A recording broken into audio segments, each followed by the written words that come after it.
mean I listen to Rob talk, high frequency God talk, paint pictures with these flows like I'm Bob Ross. Now, I don't care about niggas tap dancing to stay in good graces. This is the entertainment industry. Everybody's gonna bojangles a little bit. I don't care about that. But once you start to do anything to affect the livelihood of your brother, that's when I have an issue with it, because you didn't have to say anything at all. Part of my purpose is to document history, because like I said, if we don't document it, if we don't tell our story, who will? Because if we rely on somebody else to tell it, they may tell it wrong, right? So I came across this video of Ryan Davis. Ryan Davis is a comedian. A lot of his material is very socially conscious, mixed with, jokes, because, there's truth in a joke. But he's been around for a minute. He's been doing this thing. I love this video because he's able to articulate the Kyrie situation in a way that is easily digestible, easily understood.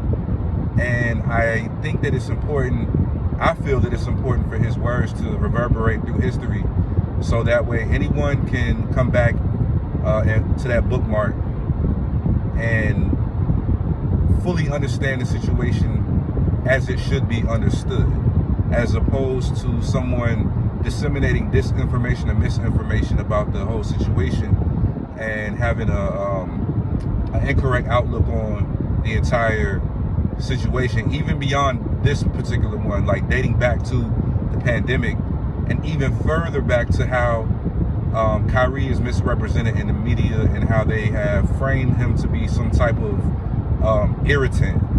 And it just goes to show you that if you push against the system, they'll frame your existence in a manner that isn't necessarily who you are. So shout out to Ryan Davis for the commentary.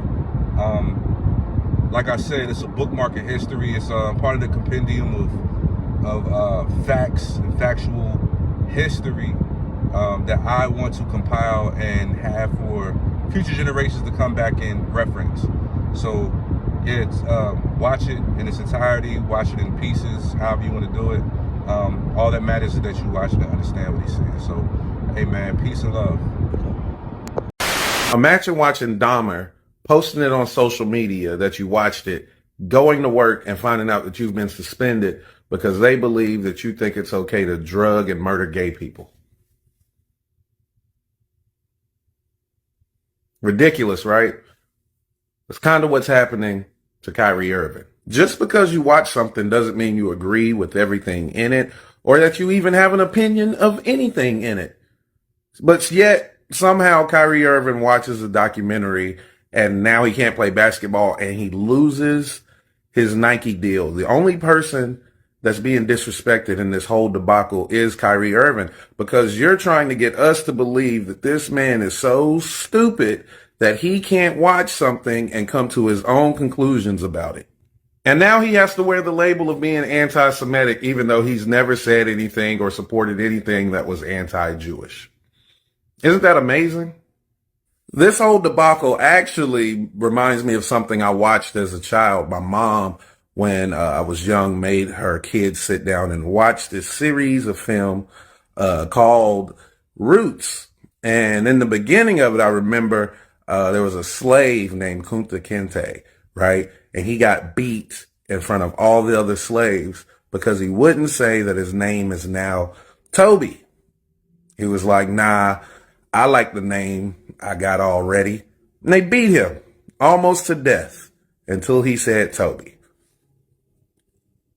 I can't figure out or see a better example of what's going on with Kyrie Irving than that. Because they asked Kyrie Irving to apologize, and Kyrie Irving said, I'm not anti-Semitic. I believe all people are equal. No people are greater than any other set of people. We're all God's children. That should let you know right there where he stands as a person.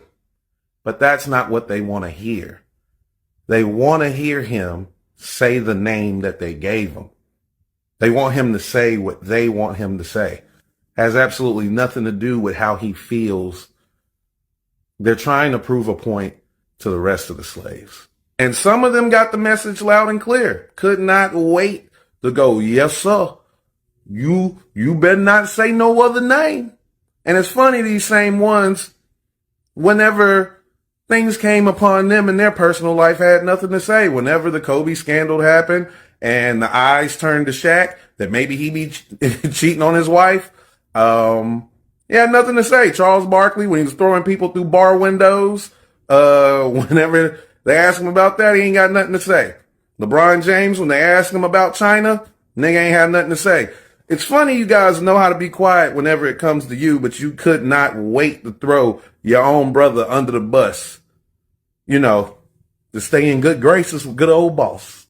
Now, I don't care about niggas tap dancing to stay in good graces. This is the entertainment industry. Everybody's gonna bojangles a little bit. I don't care about that. But once you start to do anything to affect the livelihood of your brother, that's when I have an issue with it, because you didn't have to say anything at all. Kyrie Irving has a history of being one of the most giving people in NBA history. Literally, all he does is give to different communities that's in need, whether he's a part of that community or not. How did it turn into he hates people? Very simple. Kyrie Irving has a history of bucking against the system. During the pandemic, Kyrie Irving told the NBA that they can't control what he puts in his body. They told him, hey, well, you can't play basketball then. And he told them, I don't give a fuck about playing basketball, nor do I give a fuck about your money. You don't get to tell me what I put in my body. He bucked the system so much that they wouldn't let him play basketball, and he went and sat courtside at the games just to prove how ridiculous they were being by not letting him on the court because he wouldn't take the vaccine, but he was allowed to have his feet literally on the court as a fan and a spectator without having a vaccine. Any rational person could come to the conclusion that Kyrie Irving didn't do anything wrong. The part that makes me laugh is they say that, well, in the documentary, there are some untruths shared that are dangerous to how Jewish people are viewed. Okay, I respect that.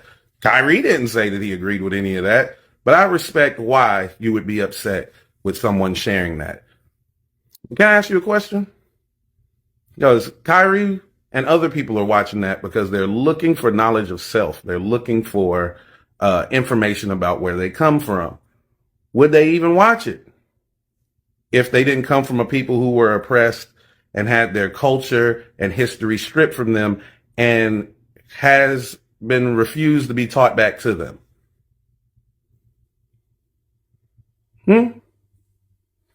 Fair question, right? And if that's the case, you understand how dangerous erasure of history is. So with that being said, why is slavery constantly being pushed to be removed from the history books that we teach our children from in schools? We understand how dangerous that can be, right? Because that will lead to other parts of the history books not making sense. If you take away slavery, then the 3/5 compromise doesn't make sense, right? So you got to erase that. Voting rights won't make sense. You got to erase that. Jim Crow won't make any sense. So you would have to erase that after that. You see where this goes? And it all starts with you saying stuff like, no, we can't teach critical race theory because we don't want people to understand why black people are in the situation that they're in. Because if you take away all of that, then black people will start to look lazy and inherently violent. See how dangerous that is? That's why you have to teach all the history. That's why you probably shouldn't let a group of people in a country not know where they come from or their history, or continue to hide the history or try to erase the history from them. Because then they'll go searching, and then you'll get mad whenever the history says something negative about you that they find, true or not true. So have some sympathy or empathy for people like Kyrie, is what I would say. Imagine watching Dahmer, posting it on social media that you watched it, going to work and finding out that you've been suspended because they believe that you think it's okay to drug and murder gay people. Ridiculous, right? That's kind of what's happening to Kyrie Irving. Just because you watch something doesn't mean you agree with everything in it or that you even have an opinion of anything in it. But yet, somehow Kyrie Irving watches a documentary and now he can't play basketball and he